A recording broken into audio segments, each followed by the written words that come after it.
নমস্কার, তোমরা সবাই কেমন আছো? শুভ সকাল। সোনুষ্টাস ব্লগ চ্যানেলে তোমাদেরকে অনেক স্বাগতম আর অনেক অনেক ভালোবাসা রইল। তো আজকে ব্লগটা রান্নাঘর থেকে স্টার্ট করলাম। দেখো, রাতে কিছু বাসন মাজা ছিল, সেই বাসনগুলো গোছগাছ করে এখন রেখে দেবো। আর একটু চাও করে নেব, কারণ সকাল এখন অনেকটাই সকাল আছে। তো তোমাদের দাদাভাই শ্বশুরমশাই সবাই একটু চা খেতে চাইলো, তো একবারে চা করে তারপরেই আমি বাইরের কাজকর্মে হাত দেবো। এখন তো শীতকাল, ওই জন্য তোমাদের দাদাভাই সকালে উঠে আমার শ্বশুরমশাই সবাই একটু গরম গরম চা খেতে পছন্দ করে। আর শীতের সকালে দেখবে একটু গরম গরম চা খেতে কিন্তু সবারই খুব ভালো লাগে। তো চলো চাটা ঝটপট করে নিয়ে তারপরে আমি বাদবাকি কাজগুলো কমপ্লিট করে নেব।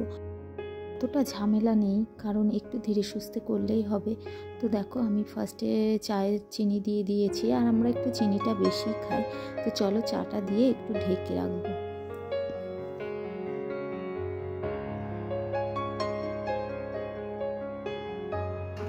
আর আমাদের মেয়েদের দেখবে শীত, বর্ষা, গরম যখনই বলে না কেন, সেই সকাল সকাল উঠেই কিন্তু সমস্ত কাজকর্ম করতে হয়, না হলে চলে না। না হলে একটু লেট করে উঠলে কিন্তু নিজের সব কাজ করতে দেরি হয়ে যাবে। ওই জন্য কী দরকার বলো, টাইমলি উঠে সমস্ত কাজকর্ম করে নিলে দেখবে দিনের শেষে কিন্তু একটু বসা যায়। তো দেখো, চাটা করে নিয়ে সবাইকে দিয়ে আবার এদিকে চলে এসেছি। ফুল গাছগুলো একটু জল দিয়ে নেব, কারণ ফুল গাছে না একটু জল শুকিয়ে গেছে, এবার ফুল ভালো হয়নি। দেখো যেটুকু হয়েছে, ফুল তো যেমনই হোক না কেন খুব সুন্দর লাগে কিন্তু দেখতে। আমি কিন্তু প্রতি বছর অনেক ফুল গাছ লাগাই, জানো তো। এবার না একদমই সময় হয়ে উঠলো না, আর ফুল গাছগুলো খুব একটা ভালোও হয়নি, জানো তো। হয়তো মাটিগুলো চেঞ্জ করে আবার নতুন মাটি দিলে ভালো হবে। তো যেটুকু হয়েছে সেটুকুই যত্ন করি, ওরা ওতেই ফুল দেবে। তো কিছু কিছু ফুল ফুটেছে, আর কিছু কিছু কিন্তু এখনও ফোটেনি। আর এখন না শীতের একটু আবহাওয়াটা কম, তো ওই জন্য ফুল গাছ খুব একটা ভালো হয় না। তো দেখো, ফুল গাছে জল দিয়ে আবার এদিকে চলে এসেছি একটু চা খাওয়ার জন্য। তো বসে বসে একটু চা খেয়ে নিই চলো। আর তোমাদের দাদাভাইকে বলছিলাম, দেখো এই গাছগুলো কত বড় বড় হয়ে গেছে, পাতাবাহারি গাছ। তো যে ফুল গাছে লাগাও না কেন, পাতাবাহারি গাছে লাগাও না কেন, সেগুলো কিন্তু একটু বড় হলে দেখতে খুব ভালো লাগে। তো চলো চা খাওয়াটা কমপ্লিট করে আবার রান্নাঘরে যেতে হবে।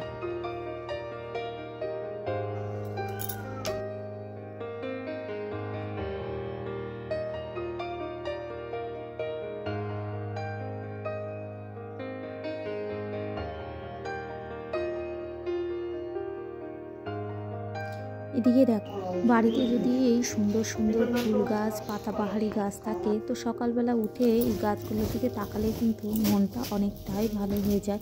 সব সময় দেখবে মন কিন্তু ভালো থাকে না। এদিকে দেখো, ছেলেও কিন্তু অগোছালো করে নেব। বেডরুমটা গুছানো হয়ে গেল, এবার ছেলের ঘরটা পরিষ্কার করে গুছিয়ে নেব। তো চলো। তো দেখো, বেডরুমটা গুছিয়ে আবার ছেলের ঘরে চলে আসলাম। ছেলের ঘরে উল্টোপাল্টা করা আছে, তো ওইগুলো গুছিয়ে পরিষ্কার পরিচ্ছন্ন করে রেখে দেব। তো ছেলে এখন তো বাড়িতে নেই, তো ও কিন্তু বাড়িতে এসে আবার যা তাই করে ফেলবে। তো আমি যতবার আসি ততবারই ওর ঘরটা গুছিয়ে রাখার চেষ্টা করি।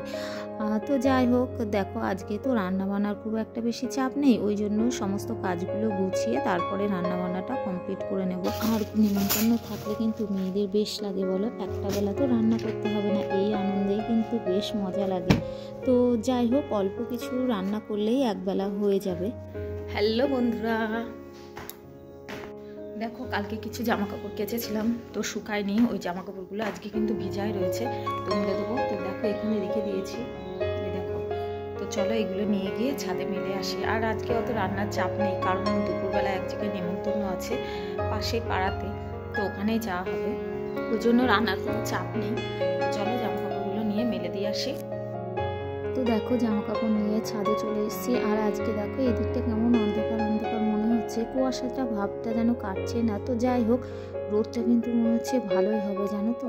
তো দেখো, নিজের মতন সারাদিন কিন্তু মেয়েদের কাজ করতে হয়। আমরা যেহেতু হাউস ওয়াইফ, তো বাইরের কোনো কাজ করতে গেলেই কিন্তু নানান মানুষের নানান রকম কথা, কিন্তু কান দিলে চলবে না। নিজেকে ভালো রাখতে হলে, নিজেকে সুস্থ রাখতে হলে কিন্তু সাইডে কিছু একটা কাজ করলে কিন্তু বেস্ট হয় বলো।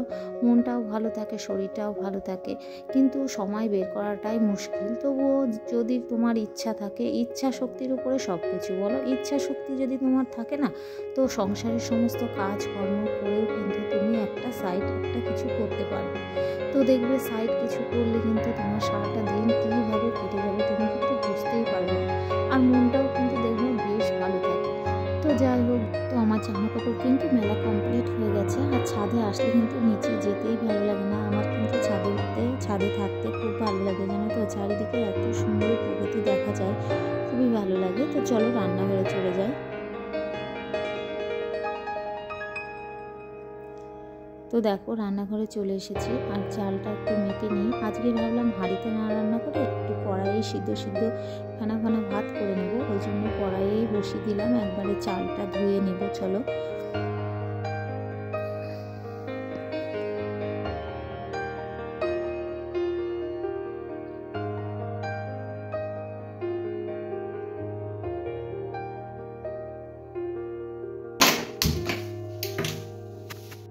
তো দেখো ভাতটা বসিয়ে দিয়েছি, চাল দিয়ে দিয়েছি, আর এখন আলু সিদ্ধ দিয়ে দেবো। আলু সিদ্ধগুলো দিয়ে দিই। এই আলুটা কালকে কেটে রেখেছিলাম, তো একটু কালো কালো হয়ে গেছে। তো চলো আলু সিদ্ধ দিয়ে দিই, আর শিম সিদ্ধ দেবো। দেখো শিমগুলো কেটে নেবো, শিমগুলো এখনও কাটা হয়নি। তো আর পাঁপড় ভাজা করবো, সুন্দর খাওয়া হবে। সিদ্ধ ভাত কিন্তু খুব একটা খাওয়া হয় না, আজকে যেহেতু নিমন্ত্রণ আছে ওই জন্যই ভাবলাম একটু সিদ্ধ ভাত করি। তো কড়াই করে বসিয়ে দিলাম।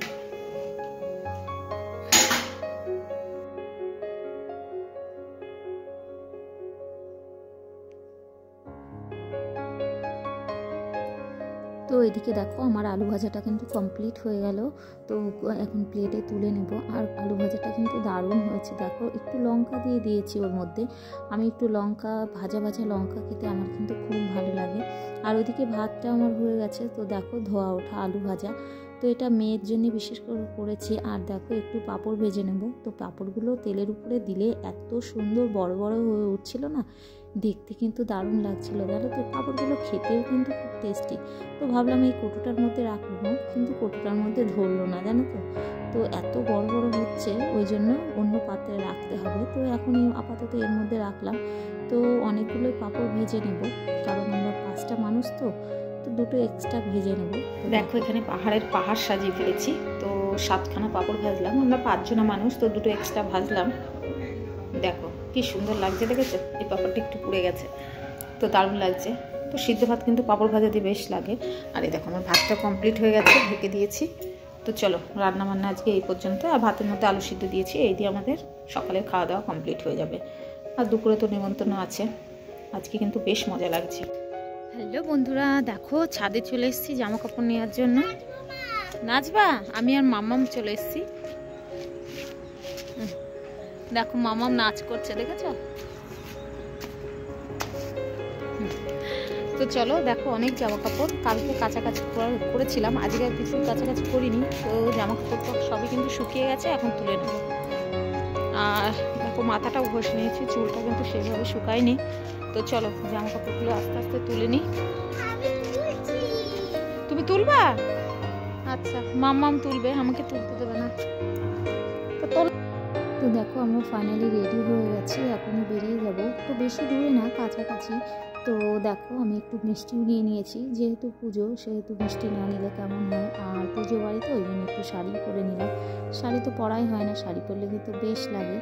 তো যাই হোক, দেখো আমরা পুজো বাড়িতে চলেও এসেছি, আর এখানেই পুজো হচ্ছে। আর এখানেই সাইডে খাওয়ার প্যান্ডেল করেছিল। তো আমরা দেখো খিচুড়ি আর ল্যাবড়া নিয়ে বসে পড়েছি। আর পোলাও ছিল, পোলাও আর আলুর দম। আর শেষ পাতে দেখো মিষ্টি, চাটনি, ভালোই আইটেম করেছিল। আর খাবারগুলোও কিন্তু খুব সুস্বাদু হয়েছিল। তো দেখো মা কালীর পুজো হয়েছে। তো দেখো আমরা খাওয়া দাওয়া কমপ্লিট করে আবার বাড়িতেও চলে এসেছি। আর মামাম দেখো খেলা করছে, মামামকে বলছি চলো একটু ঘুমাবে, আর আমিও একটু চেঞ্জ করে নেব। তো চলো ভিডিওটা এই পর্যন্তই। তোমাদের যদি ভালো লাগে লাইক কমেন্ট শেয়ার করে দিও, আমার পাশে থেকেও সাপোর্ট করো। টাটা।